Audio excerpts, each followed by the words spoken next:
They came with the Storm PD-5. George moaned loudly on the ground as he slowly regained consciousness.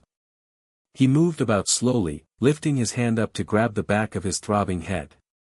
Arya assisted Stephanie from the floor as she wept from the excruciating pain that radiated from the deep gashes in her leg. Lucas ran over to Walter and helped him sit up, being careful not to move him too quickly as Malik and Mateo kept a careful watch on the two men mending rapidly on the floor. Blood surrounded their bodies as they jerked and twitched. "Let's move to the office and wait until the police arrive," Lucas yelled out. Walter rocked nervously by Lucas's car, shaking his head, "No," over and over as George struggled to his feet. Lucas yelled over to Mateo, asking him to assist George as he ran over and snatched Walter up harshly by his upper arm. "Get up, Walter," Lucas demanded sternly. Walter resisted, but Lucas forced him to his feet. Walter's face glistened with sweat as he peered around the auto repair shop wildly.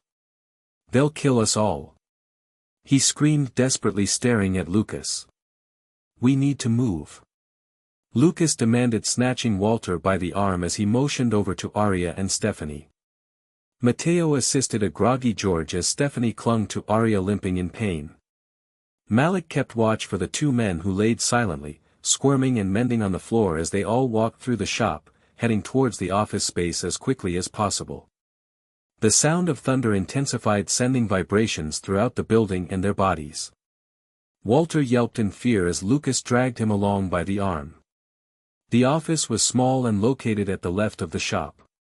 It had a solid door they could get behind and lock. George remained quiet as sharp pain soared through his head and neck. He struggled to focus as he reached into his pants pocket to retrieve the office door keys. After a few panicked seconds he grabbed the keys with his fingers and snatched them from his pocket. The loud sound of thunder cracked, startling Walter once more, the loud noise also causing pain to shoot more intensely through George's head. He winced, dropping the keys on the floor with a clatter by Malik's feet. Malik turned briefly to retrieve the fallen keys. "Ah, Arya!" Stephanie screamed as she hit the floor. Arya suddenly flew into the air as Lucas reached for her. A long tongue wrapped tightly around her waist, snatching her away from the group. Malik and Mateo raised their guns but paused before shooting as the man held a struggling Arya in front of him. His dark eyes stared at them, seemingly daring them to unload their guns. Arya grabbed at the tongue, which was sticky, yet slippery. Its barbs were flat and did not pierce her skin. It squeezed her tightly, making it hard to inhale and exhale fully. Tears rolled down her cheeks as she kicked desperately. "Is this how I die?"